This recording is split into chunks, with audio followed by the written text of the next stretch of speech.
네, 안녕하세요. 종목으로 알아보는 주식 공부의 탐색멍입니다. 금일은 4월 21일이고요. 처음 오신 분들 구독과 좋아요 한 번씩 부탁드리겠습니다. 금일 우리나라 증시, 글로벌 증시가 하락을 함에 따라서 우리나라 증시도 금일 조금 큰 폭으로 좀 하락하는 모습을 보여주었는데요. 아무래도 이 글로벌 코로나19의 이 재확산 우려와 또 외국인 기관의 이 동반 순매도가 나오면서 금일 코스피, 코스닥 시장 모두 하락을 하는 모습을 보여주었습니다. 코스피 시장 같은 경우에는 마이너스 1.5% 하락을 하는 모습을 보여주었었고요. 코스닥 시장 마찬가지로 마이너스 0.9% 넘게 하락을 하면서 금일 시장을 마감하는 모습을 보여주었습니다. 하지만 이렇게 또 이 하락하는 장에서도 또 특별히 이슈가 되는 섹터들이 있었는데요. 한번 같이 알아보도록 하겠습니다. 먼저 아무래도 이 코로나19가 이 재확산 우려 속에 이 코로나19 진단키트 관련 섹터들이 또 상승을 하는 모습을 보여주었었는데요. 이 방역 당국이 이 코로나19 자가 검사 키트를 국내 허가가 임박했다는 소식 속에 이 진단 키트 관련 주들도 오늘 또 상승을 하는 모습을 보여주었습니다. 이와 더불어서 또 코로나19 이 스푸트니크 V 관련주들도 오늘 상승하는 모습을 보여주었었는데요. 이 러시아 코로나19 백신의 이 스푸트니크 V에 이 국내 수탁 개발 생산을 맡고 있는 이 한국 코로스가 이 스푸트니크 V 백신 2차 접종분 시험 생산 물량을 출하한 이후에 이 항공편을 통해서 러시아로 보냈다고 밝혔습니다. 이와 관련해서 한국 코러스 관계자는 러시아 국부펀드 연구진들의 이 방한 때 함께 이 밸리데이션 배치 물량을 생산했다고 밝혔고요. 이를 통해 완전한 기술 이전과 이 원활한 상업 생산의 기반을 갖추게 됐다고 언급을 했습니다. 한편 한국 코러스는 러시아 현지 인허가 과정이 마무리되면서 이 상업 물량을 조속히 출하할 것으로 알려졌는데요. 또 이와 더불어 네팔 정부가 또 스푸트니크 V 백신 긴급 사용에 대해 이 조건부 승인을 했다는 이 소식이 전해졌습니다. 네팔이 이 코로나19 백신과 관련해 긴급 사용을 승인한 것은 인도산 아스트라제네카 백신, 또 중국 시노팜 백신, 인도 제약사 이 바라트 바이오테크가 개발한 이 코백신에 이어 이번이 네 번째로 알려지면서 금일 스푸트니크 V 관련주들도 시장이 하락함에도 불구하고 강세를 보여주었습니다. 이 코로나19 재확산 우려 속에 오늘 또 골판지 관련 섹터들도 상승을 하는 모습을 보여주었었는데요. 현대차증권 같은 경우에는 이 무림 PMP에 대해서 이 올해 들어 이 펄프 가격이 당초 예상보다 이 가파른 반등세를 보이고 있고 인쇄용지 판가도 지속적으로 인상을 추진하고 있다고 밝혔고요. 이 수익 예상치를 당초 전망치보다 이 상향 조정한다고 밝혔습니다.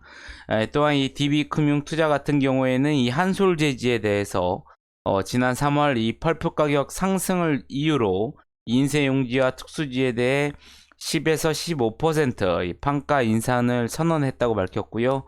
일반적으로 이 판가 인상분은 2, 3개월에 걸쳐 유통업체에 수용되는 반면 최근 수급상을 감안시해 시장의 수용 속도가 예년보다 빠를 것으로 분석을 하면서 금일 골판지 관련 섹터들도 상승을 하는 모습을 보여주었습니다. 또한 이 페인트 리모델링 섹터들도 상승을 하는 모습을 보여주었었는데요. 이 전방산업 이 회복에 따른 실적 개선 기대감, 그리고 또 재건축 재개발 활성화 기대감 등의 일부 관련주들이 이 상승을 하는 모습을 보여주었습니다. 국내 페인트 업계가 올해 이 전방산업 경기 회복과 또 제품 다각화로 본격적인 성장 궤도에 진입할 것으로 전망되고 있고요. 이는 자동차 선박산업 등이 빠르게 회복되고 있는 데다가 이 기능성 도료 제품 확대로 올해 실적 반등에 자신감을 보이기 때문인 것으로 분석이 되면서 금일 또 상승을 하는 모습을 보여주었습니다. 요 아래 이 증권 항공 디지털화폐 같은 경우에는 어제 이 관련 소식이기 때문에 이 편집에 또 오류가 있었다는 점 여러분들이 죄송하다 생각했고요. 이 아래 것은 아니라는 점 여러분들이 참고를 하시면 좋으실 것 같겠습니다. 그러면 내일은 어떠한 일정들이 있는지 같이 한번 알아보도록 하겠습니다. 먼저 이제 인텔의 또 실적 발표가 있을 텐데요. 우리나라 시간으로 23일 오전 6시에 실적 발표가 나옵니다. 아무래도 인텔 같은 경우에는 세계 최대 이 반도체 업체이기 때문에 이 반도체 관련 섹터에 가장 큰 영향을 줄 것으로 좀 예상이 되겠고요. 또한 이 미국이 주도하는 기후 정상 화상회의가 내일부터 23일까지 또 개최될 예정입니다. 시진핑 주석은 이 바이든 대통령 주최 화상회의로 열리는 세계 기후 변화 이 정상회담 초청을 받아들였고요. 화상회의에 참석해 미중 정상이 첫 화상대면을 할 전망이라는 소식도 여러분들이 참고를 하시면 좋으실 것 같겠습니다. 또한 내일은 이재용 이 삼성전자 부회장의 삼성그룹 불법 합병 및 회계 부정 관련한 협의 재판 기일이 내일 진행될 예정이고요.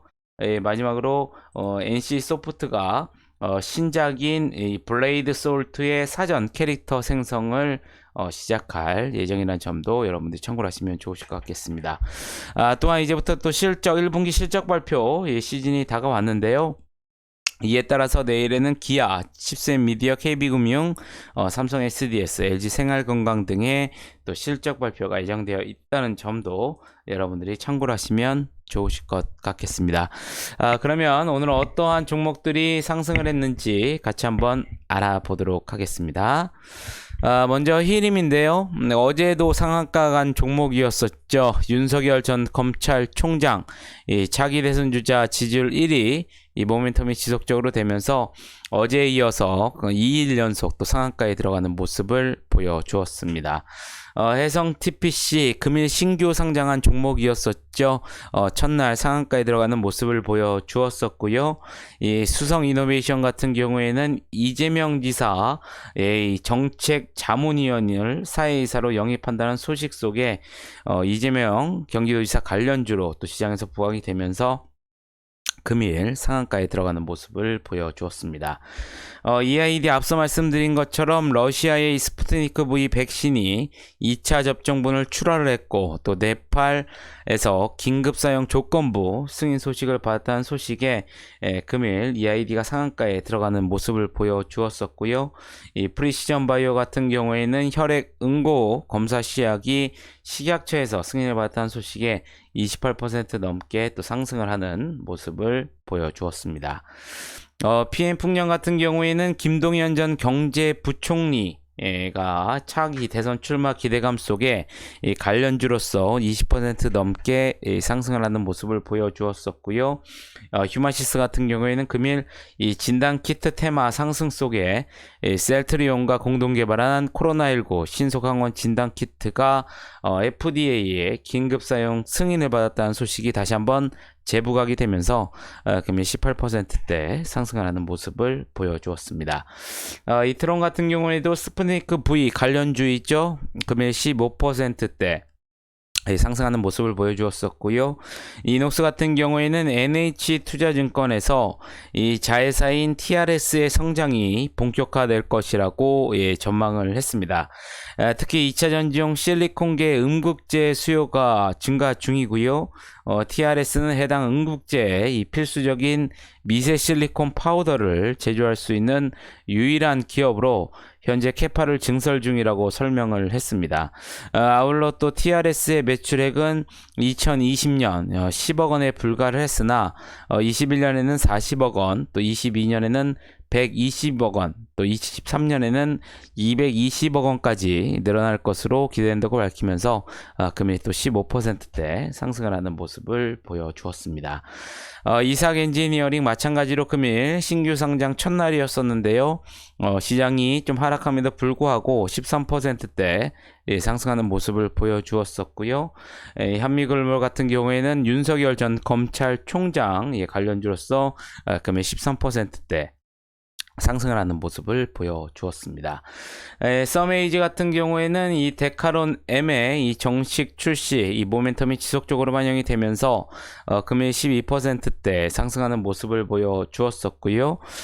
삼양홀딩스 같은 경우에는 이 키움증권에서 이 자회사인 삼양이노캠에 대해 올해 누적 BPA 스프레드가 톤당 1,490달러로 지난해 평균 대비 톤당 1,039달러 상승한 상황인 가운데 만약 현재 강력 스프레드 가동률이 연간 유지가 된다면 이 삼양 이노캠의 영업이익은 전년 대비 2천억 원 이상 증가할 수 있다고 분석을 했습니다. 한편 이 삼양 이노캠은 이 친환경 바이오 플라스틱 원료인 이소소르비드 이 플랜트를 올해 하반기까지 건설할 계획으로 보인다고 언급이 나오면서 금일 삼양홀딩스 11%대 상승을 하는 모습을 보여주었습니다. MBT 같은 경우에는 네이버의 웹만화 플랫폼인 네이버 웹툰이 또 쿠팡처럼 미국 상장을 검토할 수 있다는 소식이 전해졌는데요. 이와 관련해서 이 네이버 최고 채무 책임자는 이 성장하기 위해서는 세계로 가는 것이 불가피하다며 이를 위해 달러화 채권의 추가 발행을 고려하고 있으며 네이버 웹툰의 미국 증시 기업 공개 가능성도 보고 있다고 밝혔습니다. 이어 사업 기회를 찾고 자산을 보완하기 위해 유능한 이 파트너도 만나야 한다고 덧붙였는데요. 이 같은 소식에 네이버 웹툰을 보기 위한 이 쿠키 오븐을 운영하고 있는 이 MBT가 금일 시장에서 부각이 되면서 10%대 또 상승을 하는 모습을 보여주었습니다. 수산중공업 전세균 전 국무총리 관련주이죠. 내달의 대선 출마 예고 소식 속에 금일 10%대 상승하는 모습을 보여주었었고요. 노바렉스 같은 경우에는 유진투자증권에서 1분기 국내 최다 개별인 정원료 기반으로 이 사상 최대 실적을 기록할 것으로 전망을 했습니다. 1분기 연결 기준 매출액과 영업이익은 각각 625억 원, 76억 원을 기록할 것으로 전망을 했고요. 국내 최다 36건의 식약처, 이 건강기능식품, 기능성 개별 인정 원료를 등록을 했고요. 이를 기반으로 연평균 1083여 개의 제품을 생산하고 있다고 밝혔습니다. 이 글로벌 수준의 이 생산 인프라를 기반으로 이 고객 다변화를 통해 이 다수의 스테디셀러 제품을 출시하고 있고요. 또 국내 건기식 시장이 성장세를 보이고 있는 가운데 이 고령화 추세에 따른 수요 증가 및 전 연령층의 수요가 확대되고 있다고 밝혔고요. 올해 1분기에 이어서 2분기, 3분기 모두 전분기 대비 실적이 성장할 것으로 전망이 되면서 금액 9%대 상승을 하는 모습을 보여주었습니다. 나노엔텍, 이 방역당국이 해외 코로나19 자가검사 키트 국내 허가 임박 소식에 금액 9%대 상승을 했었고요. 마지막으로 EM텍 같은 경우에는 이 상상인 증권에서 1분기 실적이 이 시장 전망치에 부합할 것으로 전망을 하면서 이 통상 비수기인 2분기 실적도 현 시점에서는 전분기 대비 성장 가능성이 있다고 밝혔습니다. 이는 주력 매출처인 일본 시장의 이 판매 호조가 지속되고 있는 가운데 러시아, 우크라이나 시장 등도 이 순항 중이기 때문이라고 밝혔으면서 금일 9%대 상승을 하면서 금일 시장을 마감하는 모습을 보여주었습니다. 그러면 시간에서는 어떠한 종목들이 상승을 했는지 같이 한번 알아보도록 하겠습니다. 먼저 시간에서 가장 특징이라고 할 수 있는 거는 유럽연합에서 이 다목적 지문에 이 신용카드 상용화를 공식 발표했다는 소식에 이 시간에서 이 바이오, 이 생체 인식 테마들이 상승을 했는데요. 이에 따라서 드림텍, 슈프리마, 이 크루셜텍 등이 시간에서 거의 상한가에 들어가는 모습을 보여주었습니다. 이스타아시아 홀딩스 같은 경우에는 장마감 이후에 감사 의견 적정, 이 감사 보고서 제출 보고서 제출 공시가 나오면서 8%대 상승하는 모습을 보여주었었고요. 슈프리마 아이디 마찬가지로 앞서 말씀드린 것처럼 유럽 연합의 이 다목적 지분 신용카드 상용화 공식 발표 소식 속에 시간에서 6%대 상승을 하는 모습을 보여주었습니다. 코나이도 마찬가지로 이와 같은 소식 속에 이 비자가 추진하는 지분카드 시범 서비스의 카드 공급사로 참여한 사실이 부각이 되면서 마찬가지로 6%대 상승하는 모습을 보여주었었고요. 슈프리마 HQ 또한 마찬가지로 5%대 상승을 하는 모습을 보여주었습니다. 마이더스 AI 같은 경우에는 장마감 이후에 총 200억 원 규모의 제3자 배정 유상증자 결정 공시가 나오면서 4%대 상승을 하는 모습을 보여주었었고요. PNC FC의 장마감 이후에 최대 주주 변경을 수반한 주식 양수도 계약 체결과 이 주주총회 소집 결의 공시가 나오면서 마찬가지로 4%대 상승을 하는 모습을 보여주었습니다. 코렌 같은 경우 앞서 말씀드린 것처럼 이 바이오 인식 생테마 섹터로서 4%대 상승을 하는 모습을 보여주었었고요. 노브렉스 같은 경우에는 1분기 사상 최대 실적 기대감에 금일 정규장에 9% 넘게 상승을 했는데요. 시간에서도 4%대 상승을 하는 모습을 보여주었습니다. 바이오로그 디바이스 마찬가지로 바이오 인식 테마 섹터로서 3%대 상승을 하는 모습을 보여주었었고요. 효성화학 같은 경우에는 이 호실적 전망과 또 신사업 성장 기대감이 지속적으로 반영이 되면서 이 효성그룹주들이 상승 속에 이 고무가격 상승 수혜지로 시장에서 부각이 되면서 금일 정규장에서 7%대 강세를 보여주었습니다. 이에 따라서 시간에서도 3%대 상승을 하면서 금일 시장을 마감하는 모습을 보여주었습니다. 아무쪼록 금일 하루는 여러분들 매매하시느라 고생이 많으셨고요. 영상이 조금이나마 도움이 되셨다면 좋아요, 구독, 알림 설정 부탁드리겠습니다. 저는 또 내일 좋은 영상으로 다시 한번 찾아뵙겠습니다. 감사합니다.